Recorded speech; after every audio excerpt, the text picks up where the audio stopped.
Hi there, I'm Mike. What I have for you today is Star Wars The Black Series Zorii Bliss. As always, go ahead and take a look at a picture of her while I read the bio on the back of the box. It is difficult for scoundrels to remain neutral in the war between the First Order and Resistance, and Zorii Bliss and the Spice Runners of Kijimi must soon take a side. Here we have Zorii Bliss out of the box. If for some reason you haven't seen Star Wars Episode 9, that's where she's from. She's played by my high school crush, Keri Russell.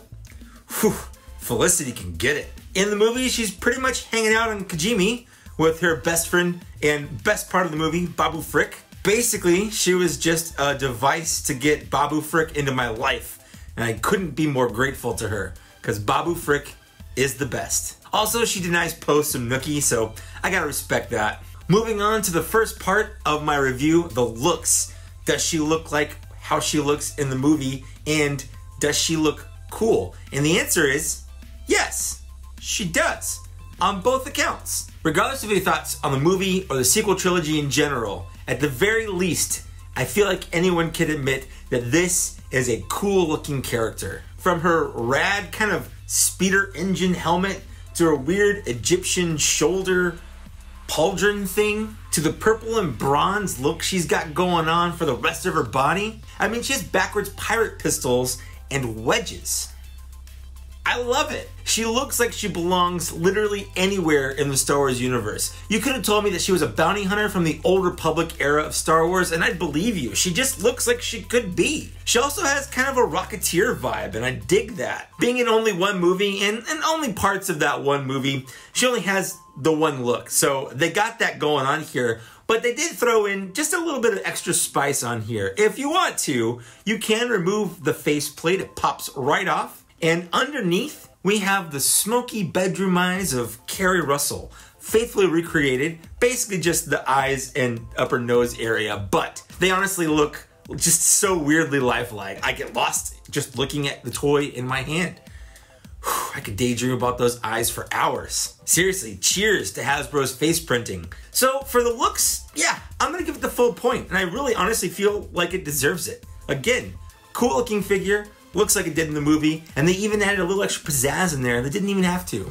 Moving on to her accessories. What does she come with, and what should she have come with, or could she have come with? And the answer is, like, she comes with the pirate pistols I talked about earlier. They're sort of custom, like, almost blunderbusses. I don't know. I'm sure they have some sort of designation. I don't care to look it up. She holds them in her hand. Both her hands are molded to hold them with the triggers and the trigger finger, sporting poor trigger discipline, but honestly, it's a toy. It's not a gun. It's not gonna go off. It's fine. The blasters themselves are shaped pretty coolly.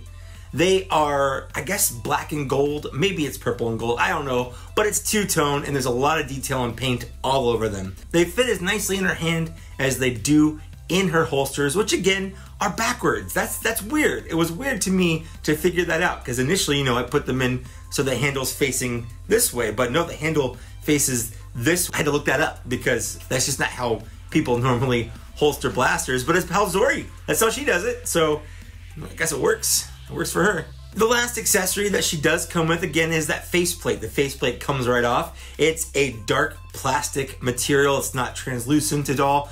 It does have little nubbins on each side you can use to pull it straight out. Just do be careful. I'm a little bit nervous every time I pop it off, but so far, no problems, and I've popped it off quite a lot. It's not a euphemism, it's something I've literally done. Although I'll never display her that way because I don't know what to do with that little plastic piece, I'm pretty much always gonna have it on. It's nice to know that it can come off, and it is an accessory because it can come off. It pops right back and actually snaps into place to let you know that it's there and it's secure and it's not gonna fall out, so that's nice. Honestly, not being in the movie that much, I don't know what else she could have come with.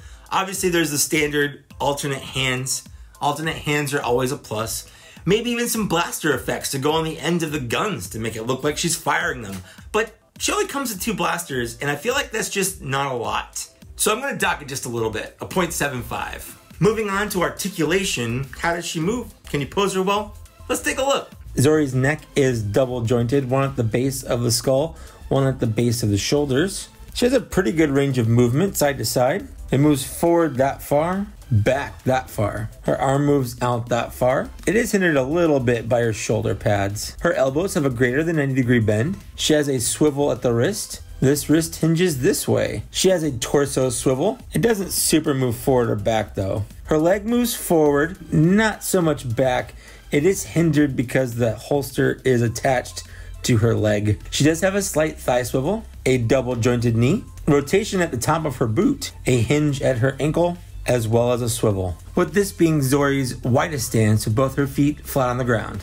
So let's talk about that head. The way the neck is double jointed at the base of the skull and at the base of the neck, it just gives her a wide range of movement. She can move back very far, forward very far, and the head itself doesn't hinder that movement because it's actually moving from down here rather than up here, but it can actually move in both places. She can move side to side. There's a lot going on right here, and I love it. The shoulders, they're okay. I do wish she had the butterfly joints that some of the newer figures are coming with. I just feel like they could have moved a little bit better, although her elbows do have a greater than 90-degree bend, which is very, very nice. Some weak points on the figure though, articulation-wise, her torso joint, it moves a little bit like this, but there's hardly any forwards or backwards to speak of, and I feel like that does hinder some posability. The next thing though is the bigger thing, and that is her legs. They are hindered by her attached holsters. I genuinely don't know why Hasbro did this. Like, I get that the holsters are attached at the place where there's molded plastic to look like they're attached to the hip. The problem there is, number one, it definitely hinders the movement of the leg. Number two, I feel like it's a spot that could easily break. And I don't want to be constantly afraid of breaking my figure if I'm going to bend her leg to put her into an action pose. On top of that, as you pose her, it pushes her belt up really high onto her waist, which is just weird. But I don't want to end on too much of a downer. She does have some hidden joints at the top of her boot because they can be hidden by the sculpt. There's some rotation there. But that doesn't really make up for the fact that her legs are hindered by the attachment of the holsters on her legs and the terrible abdomen movement and also the lack of the butterfly joints. So I'm gonna give it a half a point on articulation. It's not awful, but it definitely has some flaws. Moving on to paint, sculpt, and detail, that is where this character shines. Let's take the next hour and spend entirely too much time on her helmet because that's how long this is gonna take. Seriously, just look at this. From the front to the back, it looks like the front of some kind of speeder. In fact, it looks like Rey is about to hop onto her helmet and ride across the plains of Jakku. Or the dunes? It's a desert, so dunes are probably more accurate. There's lots of swoops and lines sculpted into there. There's lots of pockets with sculpted technology, vents. I don't even know how to describe them. There's an antenna on the back of her helmet for some reason. Some kind of communication, I'm guessing, but it's there. I really don't know why her helmet needs to be this big. Maybe for all of her hair. I don't know if you've seen Carrie Russell's hair, but she's got a lot of it. At least she did on Felicity. I think she actually ended up cutting it off. Anyways, it's fantastic. I absolutely love it. And to top it all off, it's painted with this sort of bronzy color with a paint wash over it to give it that sort of worn look. I absolutely love it. But again, the front of that helmet can come off, and I've already talked about the digital face printing, but around the digital face printing detail, you can't even see with that mask plate on. There's sculpted details and paint right in there that honestly, this thing is like a work of art, and that's just the helmet. Below that, we have that, like I said, Egyptian-looking shoulder pauldrons. It's not as detailed, but it does have a lot of designs molded into the plastic. It has the same sort of bronzy, paint-washed look to it to give it that worn look. The same detail extends down to the bangles on her arms. I think those are bangles. The little wrist guards she's got, and even partially into the belt that she's wearing. She really knows how to throw an outfit together, and Hasbro has put that in painstaking detail here. Her outfit itself is just sort of like a purple jumpsuit, but it's not plain. It's got folds and creases and lines molded all over it. The belt itself I've talked about a little bit, but it also has other straps. There's like 3 different straps here. And they're also, I guess, holding up her blasters, which again, that material has a lot of sculpted detail in the holster. It looks leather. It looks fantastic. Going down to her boots, which aren't even boots, they're wedges. Now, I don't know why that the more I look at these, the more they look kind of like clown shoes. She just has really long fronts. And I don't know if maybe her species just has really long clown feet, or that's just the type of shoe that she wears, but she's wearing them. It surprisingly doesn't make her hard to stand. I was afraid that she would because of how far forward she goes, but I haven't really had any issues so far. She's stayed up. That might change, but so far, in the 2 days I've owned her. She's fine. She's good. So because of all of that, of course, she gets the full point. This is where the figure really shines. This is the reason I wanted her, is the detail, and it looks fantastic. Moving down to the final category, that's want and availability. Did I want her, and is she hard to find? Well, the answer to the first question is yes, I wanted her. Without seeing the movie, I saw promotional material for this character, pictures, and the like, and yeah, I wanted her. Like I said at the beginning, she looks like she belongs in Star Wars. I have that complaint sometimes. New Star Wars has characters or outfits or I'm like, that doesn't really look like it belongs necessarily in Star Wars. But this character right here, I feel like Disney, Hasbro, you nailed it. This is what a Star Wars character should look like. I absolutely love it. Based on looks alone, yeah, I wanted her. In terms of availability though, can you find her? The answer is probably online. I haven't heard of anyone finding this wave in stores yet. At least I haven't heard it. But also, there's like a whole thing going on outside, so finding figures in stores, I don't even know if that's gonna be a thing ever again, so who knows? But I got mine from Dorkside, because that's just who I chose to go with here. I didn't even order this wave all that long ago. I think I ordered it back in like the end of January, not even like beginning of January. I can't recommend going out and toy hunting for her.